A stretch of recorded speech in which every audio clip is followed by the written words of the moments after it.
Excellent. Is it being record? Well, it says recording already, so happy day. Yeah, we are recording this. Don't you worry, my friend. Hello, everyone. Hello. I'm going to change the ability for everyone to message. Can everyone just chuck a little message in the chat to confirm that I have done that correctly?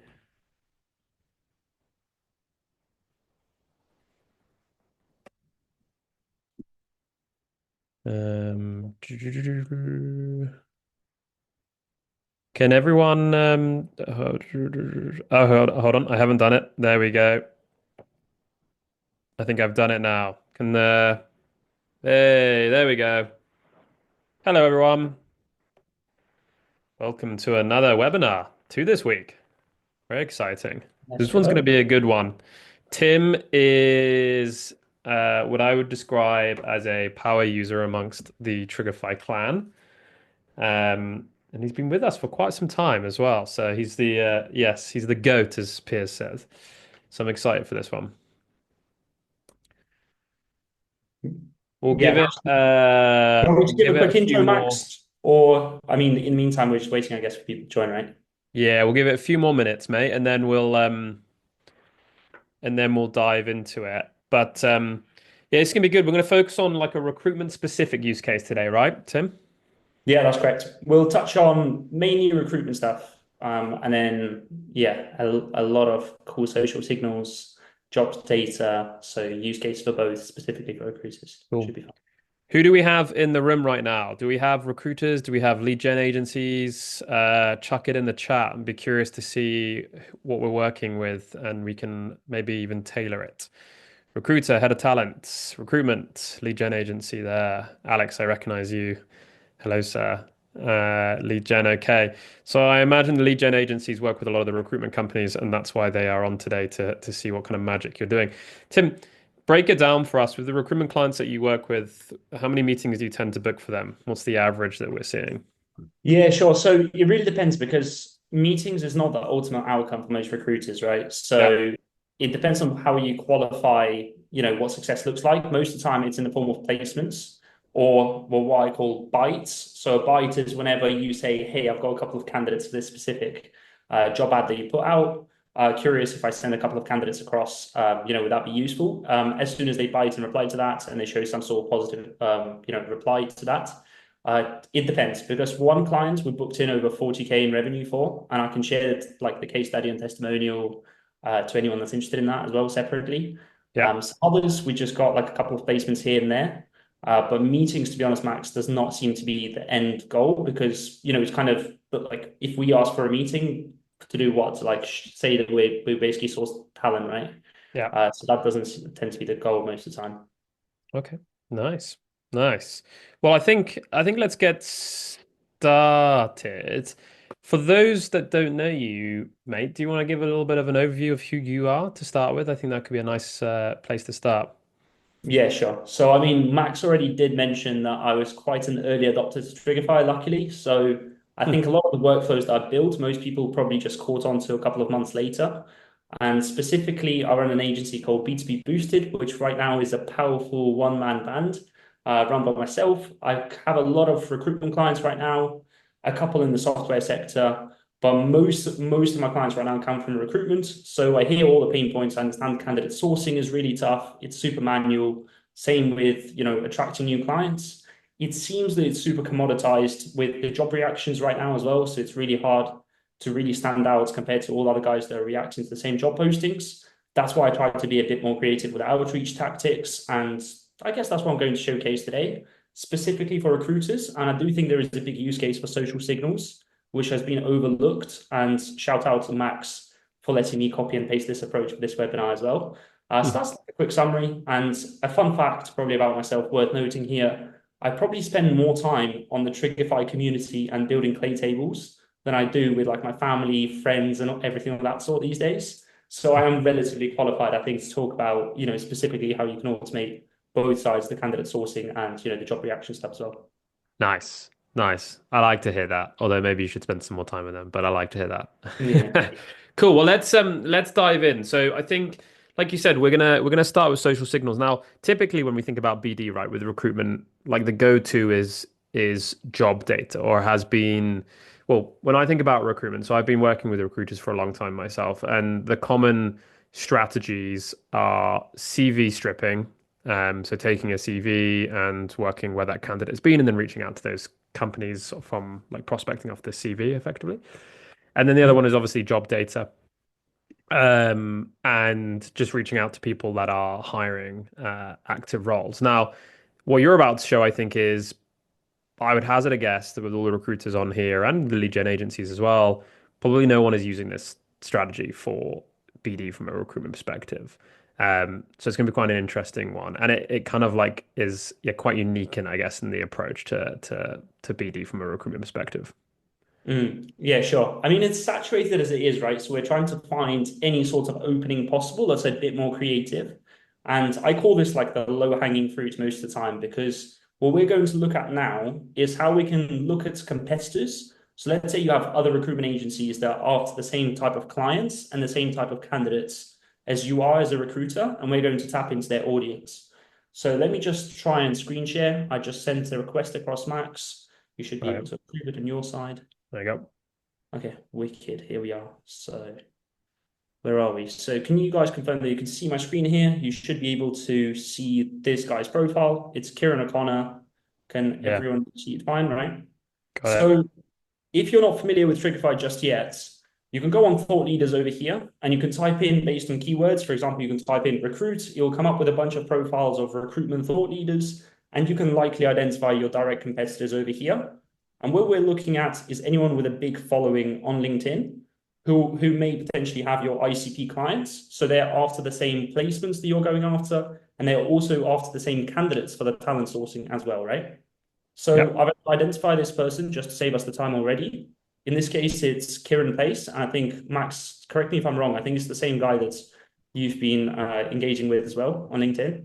Yeah, Uh, he helped us. Yeah, he helped us with some recruitment. Yeah. So the other cool thing, once again, most of you would already know this. There is this thing called AI smart tags. You can basically filter for those if you go to your settings and you can set them up and you can basically segment them into two different buckets. The first bucket will be any post engages. So if anyone that engages with this recruitment guy and they match the characteristics of your MPC, so your most placeable candidates.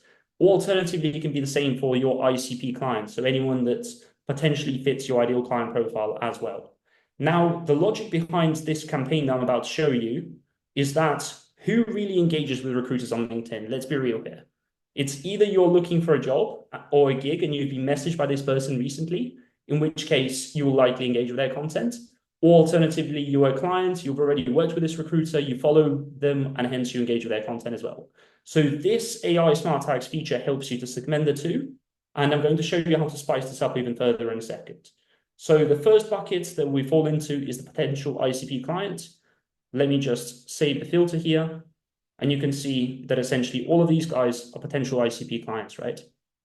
At the same time, let me just click on my fancy table to take you into the clay table to show you how we can transfer all of this information.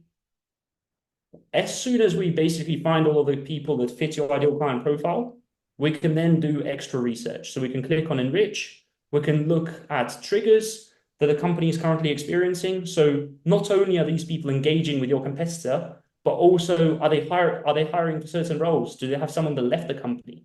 Do they have office expansions, facility expansions, anything that makes your outreach a bit more relevant, right? Yeah. So at the moment in time, you should have a couple of triggers on the right-hand side over here. And all you need to do is press the magic button to export it into Clay, where the magic will happen straight away. So allow me to do that. I'm going Do to export. you know what I like about this, Tim? Before we go into the clay as Oh, well, is like the use case that I think that people need to do of this as well is like when we look at a recruitment company, you've got um usually it's they work over like multiple like disciplines. mhm. Um and so like one of the things that I've been trying to suggest to people is tracking people from different desks being like the focus point of that individual recruiter. So whether it's a sales and marketing recruiter or STEM or whatever, life sciences, try and track the individuals, so the recruiters of that company that work across these different desks, because then you're going to start to tap into those different pools of candidates or ideal clients as well. But what's really exciting about this and job data, which we're going to go on to in a sec, is this is evergreen campaign. And I don't know if you've ever had it, Tim, like one of my biggest frustrations with recruitment, and I understand why. It's like, well, listen, we're quite job heavy right now. We just need to focus on candidates, which basically means you have like this yin and yang, or not yin and yang, like this yo-yo approach, more is probably the appropriate one, where it's like job heavy, job short, job heavy, and it's like you keep having to switch around. An evergreen campaign for candidates and clients is really interesting because it just keeps you more like flatlined. Like, so you don't have this approach where you're going down and up the whole time. Like, you can automate that candidate sourcing, you can automate the business development perspective as well with high intent, which I think is like where this is particularly interesting. Yeah, I think that that's definitely a big factor. They call it the chicken and egg problem most of the time in those kind of discovery calls, and they always complain that it's, either the candidate sourcing or the client searching that's behind. And essentially, the first one that I'm going to show you is based on the people that we found from the engagement. We've qualified them under the ICP tag inside of Trigify, and we now push them into Clay. Of course, this is a bit more advanced, so I know Alex is there and a couple of other guys from lead gen agencies, so pay attention to this one. I'll give away these exact templates, so don't worry about, just have a look here. And essentially, as soon as we import all of these lovely people here, we're going to follow a couple of steps to make sure that we can then personalize outreach at scale to all of these people. So for example, over here, the first thing that we can do is we can use the trigger, which founds the amount of jobs that have been listed by that company in the last few months.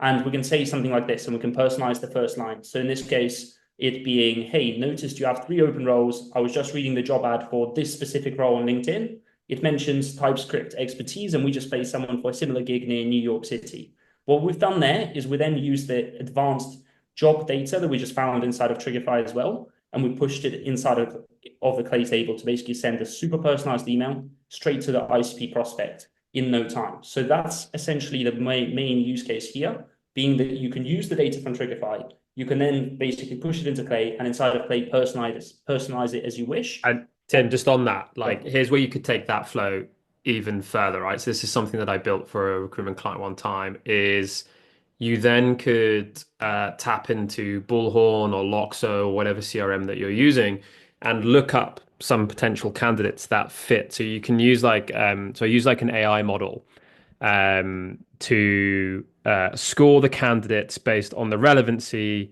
for that particular company and basically what they're looking to do. And this works for social data, this works for job data as well. And then you can bring forward like 2 or 3 suggestions. Now you can obfuscate or not obfuscate.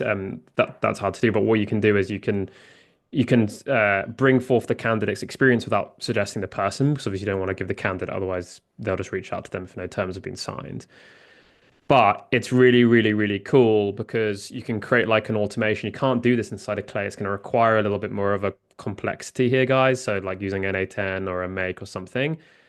But you can have it start to scan your database and start to bring candidates forward to be like, here's 2 people that I think about that I think would be relevant. They have experience in XYZ. Let me know if you want to see them.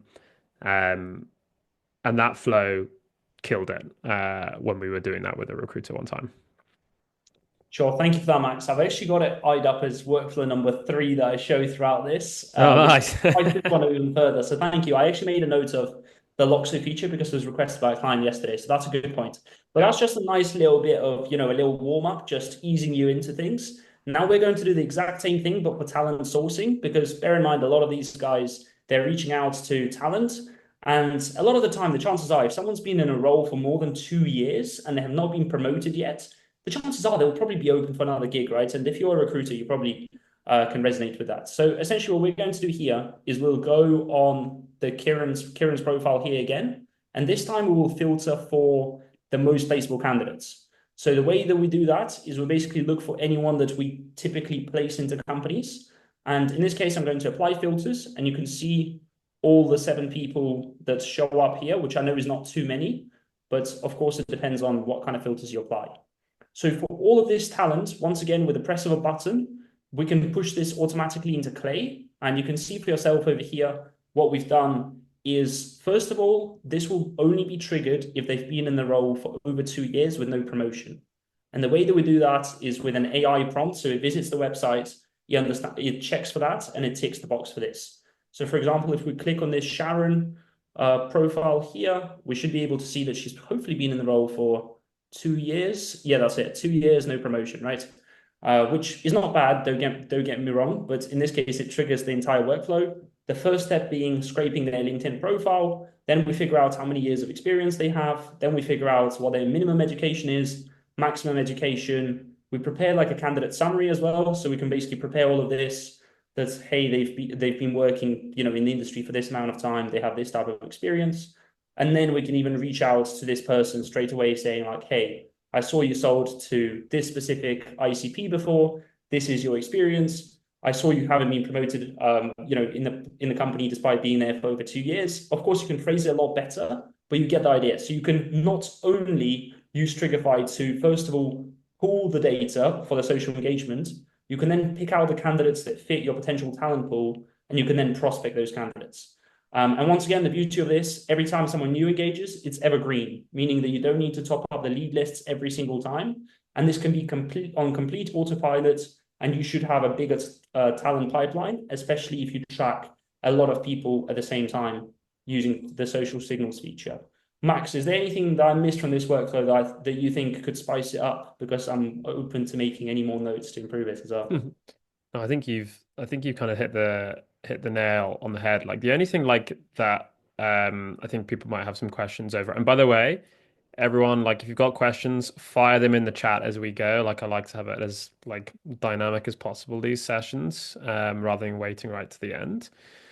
But is the copy, right? Like, is the copy, and it's the copy of like, how do you, like, what would you actually say to people? Like, what do you think that, you don't have to give me word for word, right? But like, what would be the general gist if you've identified, okay, hey, target ICP is now engaged with, um, competitor X like 3 times. Like, what are you, like, what narrative are you going at from a copy perspective? Sure. So I do actually have a couple of tips generally when, handling any sort of recruitment clients. I'd say number one, only go like where possible, aim for niche job titles. So don't go after like just, software engineers. Go after Rust and Go engineers instead because it's a bit more niche. Recruiters will miss out on those titles a lot of the time, so the competition will be a bit lower for the placements there, perhaps. Secondly, look at jobs that have been listed for over 30 days because once again, it's more pressing. And then when it comes to the email copy, the number one mistake that most recruiters make is that they basically just say all the same things, being like, hey, we're fast, we're reliable, we have great like interpersonal, whatever, like quick communication. And everyone can say that. So instead, I open up with like a poke the bear question, and I'll probably show the copy in the next workflow. And in the guide that I'm giving away straight after this webinar as well, I've got a bunch of like copywriting frameworks for recruiters that work pretty well up to this point. But I would say poke the bear questions, if you haven't heard of them before, they're questions like, hey, how do you know the top 2% software engineer is going to bother applying for this role? How do you know that they're actually hanging out on job boards like Indeed right now? This Hmm. is where we come in, and we could be the plan B in case if your current job searching method does not work. So I think that kind of copywriting is a lot better. So typically poke the bear questions and not really pitching your service, but rather just trying to push yourself as a plan B option because a lot of the time plan A will fail. And Yeah. especially when roles have been listed for so long, over 30 days, that's quite a good foot in the door technique right there. Yeah. So we've got a couple of questions here. How would you reach out to candidates? By connection, invite, email, in mail? Yeah. I mean, I got an answer for this one, Tim, but I'm curious to see Okay. what you're seeing in the market as well before I answer it. Like, how are you seeing that people are reaching out to candidates from a candidate sourcing perspective? Sure. To be honest, I think there are a lot more competent people than myself to answer that, but I'll answer it as a cold email and lead generation agency founder. So I think the sending limit on emails is a lot larger, but the caveat with emails is that a lot of the time you will be sending it to their business email address, and it's a bit wrong to reach out to someone on their business email being like, "Hey, we've got a new role for you." So common sense will tell me LinkedIn is probably the better way to reach out. You start with a connection request, then a message. I would personally avoid emails because you're capped at like 100 or 200, whatever, per month, anyways. So I would personally plug in a Hey Reach and just do it, just via Hey Reach with LinkedIn Yeah. connection requests and messages. HeyReach Is that is something I can a tell you out LinkedIn of my mouth? automation tool for everyone that's on the call. Yeah. Yeah, so I think so. So here's my thoughts, right? Yes, LinkedIn is going to be really good, and I think you should have a LinkedIn tool up and running for like reaching out to candidates. Now, we obviously can go get personal emails, but the challenge with doing personal emails, and if you're in recruitment, this really sucks because personal emails is damn hard to email to these days, because you get put into jail, domain jail, so fast for emailing personal emails now. I think it's like 0.2% like spam like report rate, and that domain is basically like shot. So, in my opinion, it unless you're willing to invest in quite a heavy email infrastructure and basically be purchasing multiple domains consistently, right? Not just like one off and like spinning that. It won't work. The days of emailing personal emails are getting harder and harder and few and far between. Ironically, doing personal to personal is probably better than doing like a business to personal as well. Is one thing to think. Now, yes, you're right, Tim. When it comes to emailing candidates from like a business email perspective, it is a bit of an odd move to do. But what I advise people to do that works really nicely is, let's say I'm reaching out to you, right? Like you're looking for a new role. I reach and let's say you're a software engineer. I reach out to you saying like, hey Tim, can see you're pretty experienced in the software engineering space. I'm currently hiring for a full stack developer with XYZ experience.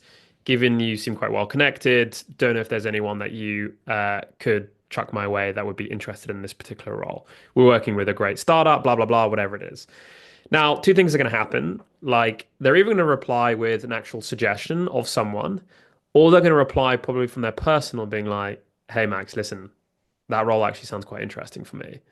So what you're basically doing is like you're kind of like dangling like this thing in front of them, and being like, "Hey, can you let me know if anyone else would be interested in this?" It doesn't then piss them off that you've reached out because you're not kind of reaching out being like, "Hey, do you want to come to this role?" It's more of like a reference or a referral that you're after. But nine times out of ten, what I've noticed with some clients that have done this is the individuals that they're reaching out to do actually reply to them off their personal, and are interested as well. And that then allows you to go at more of a scale from an email perspective. Yeah, I think there is no right or wrong there because you can rationalize both sides, right? I think emails is just you can afford to do higher volume and you want to probably prioritize LinkedIn for your ICP clients because I guess they're higher value than just, a one-off candidate. Yeah, yeah. So once again, it's the chicken and egg problem there. So yeah, Exactly. it's that. We have another one. How up to date is Trigify? For example, job data. Many tools have this issue, such as low coverage in the German market or outdated jobs. And if that's the case, any ideas for a workaround or a more general campaign? Good question. I'm sure Tim's got something to chat on that later in the call around workarounds for like lack of coverage. I think he's got a particular flow that he likes talking about using Claude. I will say with Trigify, the job won't be outdated. Like we make sure that the job is valid, but yeah, the coverage could potentially be an issue. We pull from 18 different job boards, so that's like LinkedIn, Indeed, ZipRecruiter, Adzuna, startup jobs, YC jobs, so on and so on. So the coverage is generally pretty good. But that being said, right, like nothing's going to capture it all. So there are some flows that we can touch on later to top job data up should you feel like it's missing. Um, and there's also another question here, which I'll answer quickly. Can you upload CSV of LinkedIn profiles instead of post engagement identification? That is coming next week. So it's a huge new feature that we're doing where you can upload, 1,000 new profiles, and then you can get it to monitor signals happening at those companies as well, which is really, really, really cool. And those signals it will be quite a wide ranging, but it's a little bit more of like a sniper shot, like examining what's going on at that with that person as well. Anyway, back to your flow, mate. Yeah, sure, sure. So, I mean, as far as that goes, I think we've covered social signals. I think probably I might as well get the most placeable candidate workflow out of the way as well, because I think once again, this is very clay heavy, but this touches on what Max said earlier. about matching people that are already inside your ATS or inside of your CRM. And you don't want this to go out of date, right? Like you don't want to just waste all of those most placeable candidates that you already have. And a lot of the time, you can place them and match them against open roles. So on one side here, in this first table, you can import using a webhook. So in simple terms, you can import anyone who is a candidate inside of your ATS that you think has like the right experience and like basically a cool, most placeable candidate background. You will have all their basic information. You can then enrich them using their LinkedIn profile, and you can then figure out their years of experience, all of that stuff that we covered earlier. And in the second table, you can pull in jobs directly from Trigify. Once again, we'll cover how to do that later down the line. I've got a bunch of step-by-step guides of how to do this. And what you can then do is basically match the two. So you're matching the most placeable candidate to the job description. And on the basis of that, anyone who is basically compatible, you basically then find them placements, and you can then reach out to the hiring manager saying, hey, I have this person with a relevant experience in this relevant location, and you're basically matching the job requirements to the person and reaching out to the hiring manager that is hiring for that role. And you can do it across all 28, 29 companies here that are hiring for someone of that skill set. And this is what basically the final output looks like here, where it's basically saying, hey, I learned from my CTO network that you're hiring for this type of role. This person could be a great fit, and you basically share a blurb about what they do. So Max, I think, was this what you kind of hinted at in the last workflow? Is that something that you had in mind? Where Yeah, you can it's trigger along the file? lines. Yeah, for sure. I like this one. This is cool as well. This is a good flow. And it's just, yeah, like, I mean, the beauty of it is you can just grab all the jobs from Trigify and then just plug and play with that. And once again, I'll share all of these workflows straight after. So you'll basically be able to copy and paste them for yourself. And tell me, how you find them. I can see some questions flooding in as well, Max. Shall I read some out? Yeah, there's one here. What are the top triggers that you like to use for recruitment agencies apart from open jobs? Do you have a jobs audience list in Trigify open, Tim, by chance? Jobs audience. Oh, yeah, yeah. I actually do. If I go, yeah, Uh, I mean, we could just go through this quickly, I guess. Audiences. Yeah, so this is for So the webinar yeah, specific. so if you just select and open up the enrich here and go to triggers, um, so now the common signals that I've seen a lot of recruitment companies use are funding rounds, new enroll, and job data. Would you say that's probably the most common three that like traditionally people use, Tim, or am I thinking things here? Yeah, that's yeah, those are the most common ones. Yeah, I've those are got a most. couple in the back of my mind, so I wanted to see what you say here first. So those are the three I think they're most commonly used. Um job data I think will always have like importance to it. I think it's more of a question of how you action that job data out the back end and like anything. So I preach this all of the time with signals and triggers and whatever you want to call it, is never reach out because of the signal or the trigger. Reach out that pain might create, right? So say they are hiring a software engineer, like imagine how many recruiters are also going to be reaching out to that person. Imagine they've done 10 mil funding round. Imagine how many people are going to reach out saying, "Hey, congrats on 10 mil. Are you going to spend that money on hiring?" So I think jobs will have its place. Funding rounds, I think, is should not be used. It should be used as like a mechanism for scoring an account and working out whether it's a relevant account for you to reach out to, and it's more of a scoring basis. Or the other trigger that I use with funding rounds, and not a lot of people are doing this, is there's a typical median time between when a company gets a seed or a series A to then when they go up like the next to series B to series C to series C. So for example, I think at the top of my head, I need to double check this. I haven't checked it for a while. Seed to Series A is roughly between it's like between 12 to 18 months is the typical uh, period of when they're going to get the next raise. So I create a trigger being like, okay, I want to know when they last got their funding round. And then I create a campaign based on when they hit that 12 to 13 month mark. So I create like almost like an internal signal because most of these systems including Trigify, won't tell you that because they're not doing like a prediction. And this is more like predicting when the next going through a new round. So then you reach out saying, "Hey, imagine you're gearing up to do your next raise." Now, if you reach out to someone, they've just done a 10 mil funding round. Like I can speak for ourselves, right? When we did our pre-seed round, we had already kind of earmarked that money way before we received that cash. So it was way too late for people to be reaching out to me.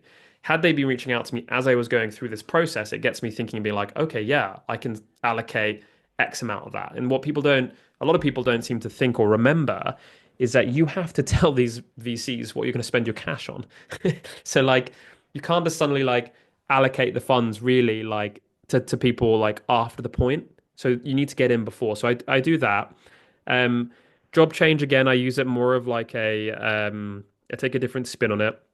From a candidate sourcing perspective, Tim, you mentioned I look to see on average, I use an AI model. So I pull all candidates. So what I'm doing, or what I actually worked with this with a client the other day with Trigify. We use Trigify to the signalers are these candidates engaging with particular profiles on LinkedIn. Then you pull a list of like 1,000 candidates, for example.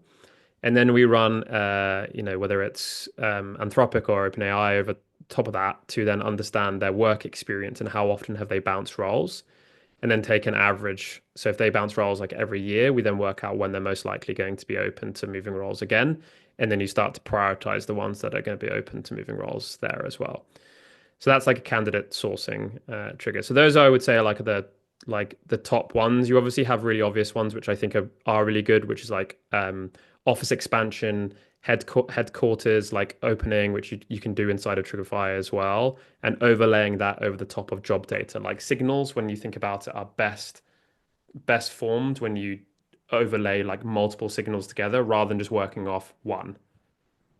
Yeah, I think one thing to bear in mind as well, Max, you mentioned that you would be able to upload companies soon inside of Trigify as well. So you would be able to upload a list of companies, run them through all those triggers, and find out all this information about how much funding and stuff they raised. So this is an example of like a little mock-up that I think I created a couple of months ago, which was literally the same workflow that you just mentioned a couple of minutes ago, where you find out how much they raised in the last round, and then you're figuring out how much they will raise in the next round, when it will happen, and then you hit them and you say like, hey, looks like you're probably going to raise in the next 3 months. Do you have a budget? Like, obviously you wouldn't say it that way, but you can make an assumption that Yeah. they're going to raise about 15 million for this specific product that and you could say, hey, do you have a software? Are you going to hire more software engineers for the Curacell Health product?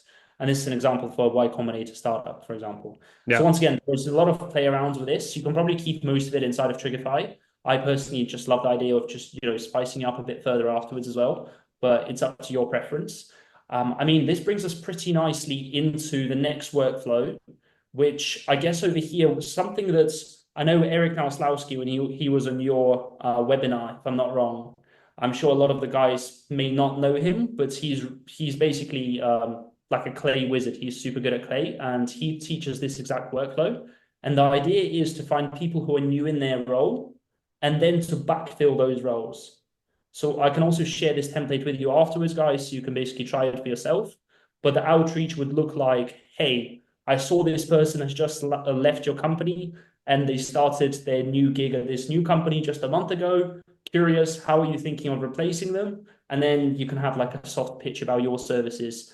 Especially if you're selling a recruitment service, you could say, hey, we can hire a part-time person in the meantime whilst you're trying to source the perfect candidate or something of that sort. So that's just a side idea as well. And this could be another trigger where you kind of look at new in the role hires and then you backfill those positions for them. It will be a smaller audience. In this case, it was literally like 50 people I had to generate for a client. But once again, I think it's outside of the box thinking. So hopefully, you see pretty good reply rates from that. Max, any thoughts on this workflow? Have you No, seen this is back? cool. This is like a reverse engineering. I think Stefano, someone I was just reading in the chat, mentioned it. So yeah, you've got the ability to do a reverse engineering. So you can upload some leads into Trigify. You can monitor if they can monitor if they move roles. So that's what's dropping next week. Um, Mhm. and then you push that data through into Clay. From that, you would take where they previously worked, which is what you're doing here, and reach out to the hiring manager at that previous company. And by the way, it's a 2 for 1, which is what I really like, because you then also reach out to them to if they're a decision maker. So if you're searching for like, okay, I want to see if any new heads of marketing or heads of engineering or whatever it is, like someone who also would potentially be a people manager, that's a 2 for 1 lead for you. You reach out to the previous place where they were at and reach out to that individual that's moved role, being like, hey, are you going to look at moving or sorry, hiring at your current company as well? So you could potentially get 2 leads for the price of one effectively, which I think is cool about it. Yeah, I think, yeah, spawn. That brings us quite nicely into like a 10th workflow or so. And I know, guys, it could get really overwhelming. I will share, like, I already documented it all in a guide. So I'll give away all the templates and all the copywriting behind it as well. Because to be honest, 99% of the time, it's not down, like, there is no one size fits all template that will work.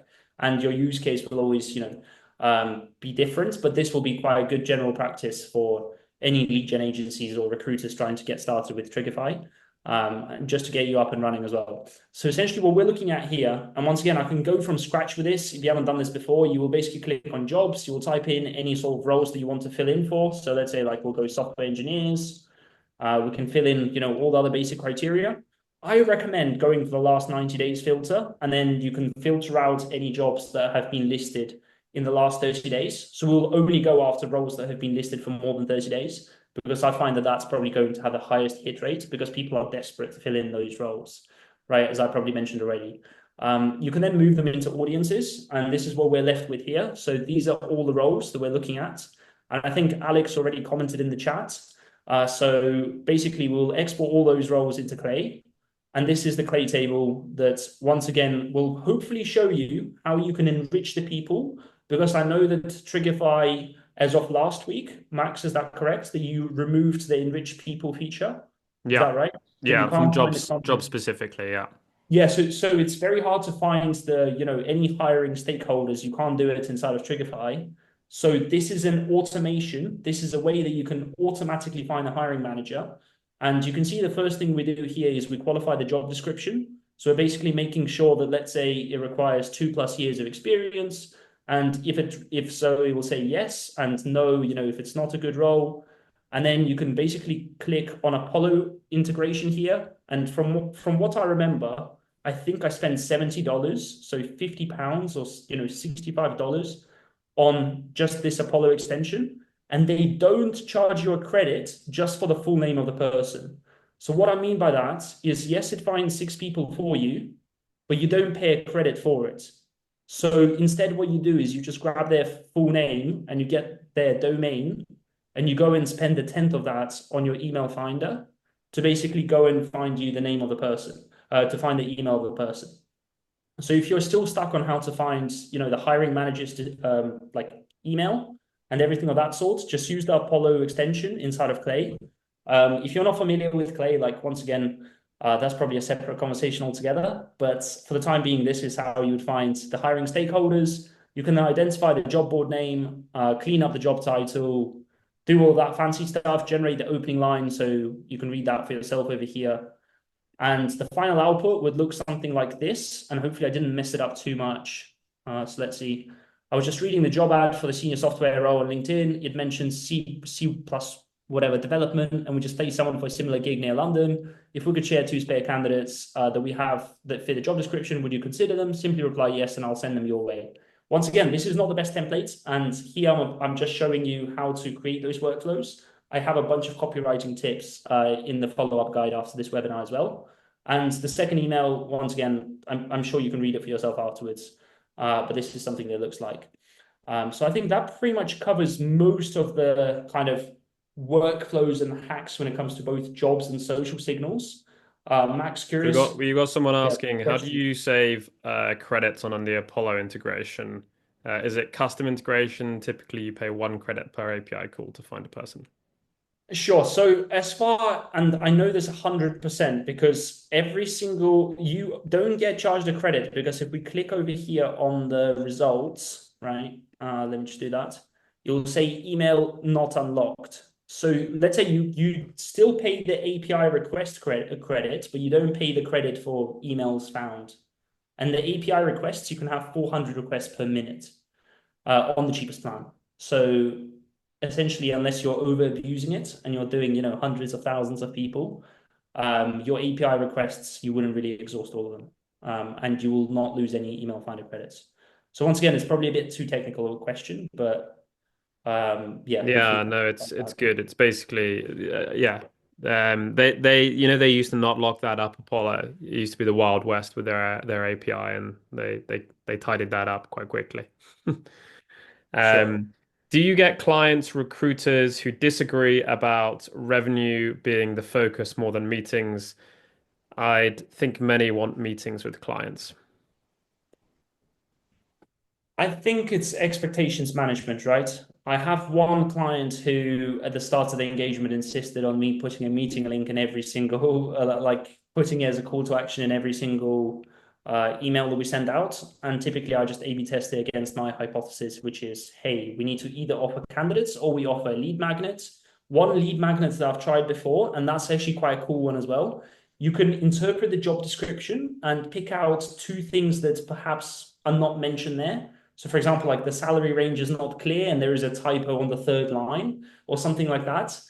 Of course, you have to be like quite careful with the outreach, but you can basically reach out to the stakeholder and be like, "Hey, there are a couple of like there is a typo. Like you may want to add the salary range there, and you can give some advice on the job description itself." But once again, like it's just a hypothesis. It's just a way of trying to add value as well. Yeah. But yeah, every single client would have different requests. Some would love meetings, some would love just the bites. Really depends most of the And time. that leads on to a nice one. And I know we've got a few people here working with recruitment agencies as well, and obviously agents themselves.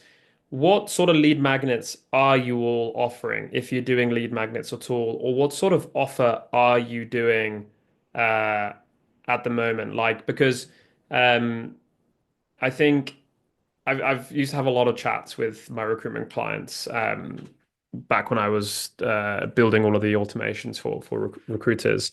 And the clients that I saw do really well from a BD standpoint were the ones that were actually offering something up front first. Typically, and I know this is hard to do because not everyone works like this, but the ones who worked on like I've noticed a big trend in recruiters going down this what do we call it? Like a credit basis, right? So, you have like, X amount of credits, which equates to X amount of hires, and you kind of get like a free credit almost like, so it's like a free hire. Those individuals like cleaned up with like doing meetings because people were really interested to do that. But obviously, not everyone can do that. And that requires like you basically changing your whole business model to be able to do that. But curious, is anyone else doing anything from like a lead magnet or an offering perspective that's working quite nicely? Here we go. We got one. Luke, my offer is I'll build you a short list of candidates, but they'll have questions, so I need a call. That's quite a cool one. Not working much.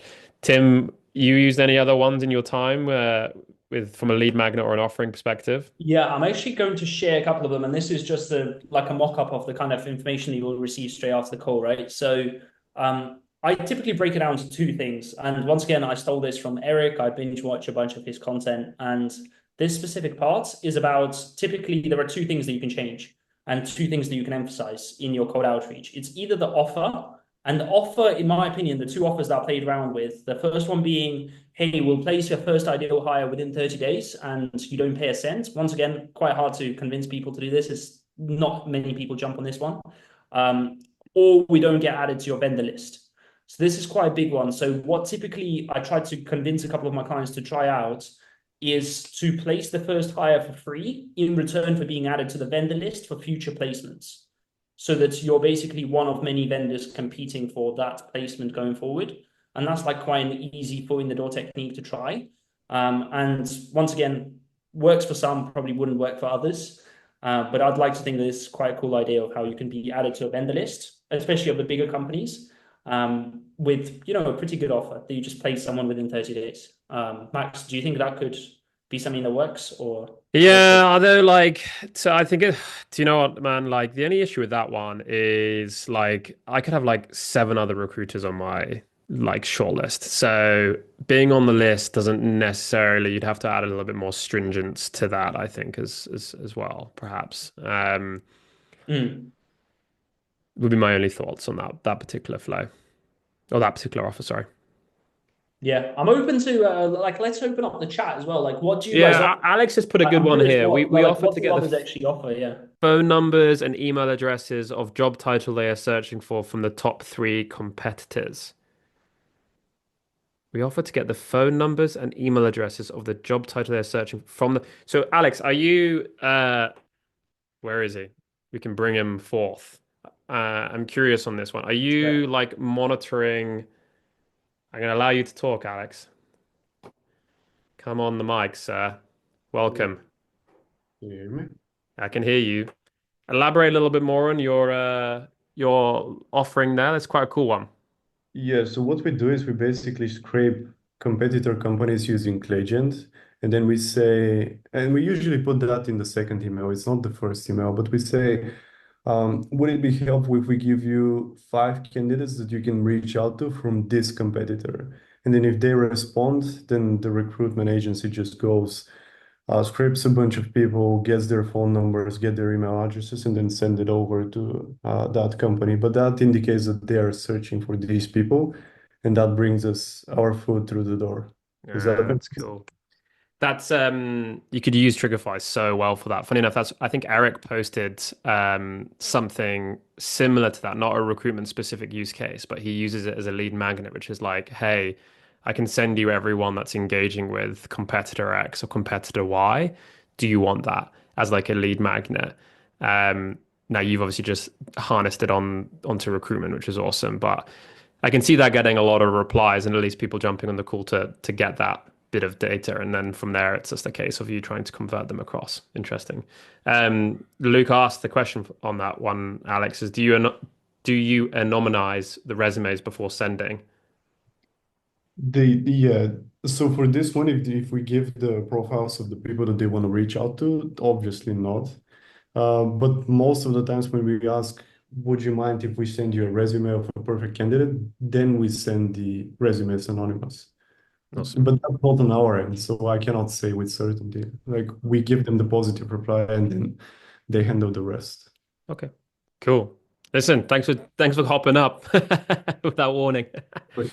Um, nice. We got another question here that's come in from Stefan here. How do you configure a segment to track job ads that have been no longer active for no longer than 30 days? So basically, what I do for that is you see on this table here, you've got date posted. I just do a simple GPT column that basically says, hey, um, today's date is X. Let me know if this date is older than 30 days. Your output should be yes or no only. From there, I basically just filter down on that list based on it being yes, and then reach out to the companies that have the date range older than 30 days. So you'd follow that same flow that Tim showed earlier, which was pull software engineering or whatever role you're searching for. Um, that is 90 days or older or even the last year. Because we make a point with Trigify, we remove non-active profiles, non-active jobs, by the way. That's like a really a key thing to mention there. So everything that you get that's like 90 days or older is technically still active in the job portal that we sourced it from. So then you would just use the GPT to filter down on it. It's like the process. Um, how do you monitor target company job pages for new jobs, Tim? All right, I've got quite a fun one for this one. Max, do you mind if I show you the one that I had in mind Go for from it. Awesome. So, okay, this one I actually like, I rarely hesitate about sharing some sort of workflow. So let me just get it up on my screen right now. 1 second. And then I think we're coming close to the end of time. So any more questions, fire them in the chat. I'll answer them while Tim shows this workflow here. If not, I can also quickly interrupt and answer it. But this has been a good one. I've really enjoyed this one. I like it being so specific around the recruitment use case. Yeah, so okay, here we go. Unfortunately, I couldn't give the raw, like this will have the raw data, but essentially what we're doing here is we just upload a list of company websites And obviously, this is done inside of Clay. I'm sure you can reverse engineer and copy and paste it into Trigify in one way or another. All we need is the website. The magic button that you need to press is in the enrichments. You type in Clayagent, right? And you would see over here that Clayagent, you can switch it to another model, which is called Sonnet. And for Sonnet, you can basically not waste any Clay credits because you can connect it with your external API key. And honestly, if you're not technical enough, just shoot me a note. I've got like a whole bunch of Loom videos about how to do this. And you basically give it a prompt. And the prompt is, hey, go and visit the website, go and pull a job that is listed for, I don't know, like a software engineer and give it a list of different titles. And this entire table I can share with you as well. It basically pulls out, it basically goes on a bunch of different websites. And if it finds any sort of role on any job board, including the company careers page, it will say yes. And it basically will give you all this information here. And straight away, you can see that this one was found directly on the company website, on the company careers page. And it gives you all the other things like the coding language, the salary, the job posted details, even like the lead engineer here. So you can basically go and use this as like your intelligence portal. And on top of that, you can then find people working at the company. And once again, you can basically even automate the entire outreach on the basis of that. And you'll have all the details here. You'll have their emails. And just to give you a rough idea of like the data points that we have the open role URL. So you can see that this one came from Greenhouse. This one came from a company website.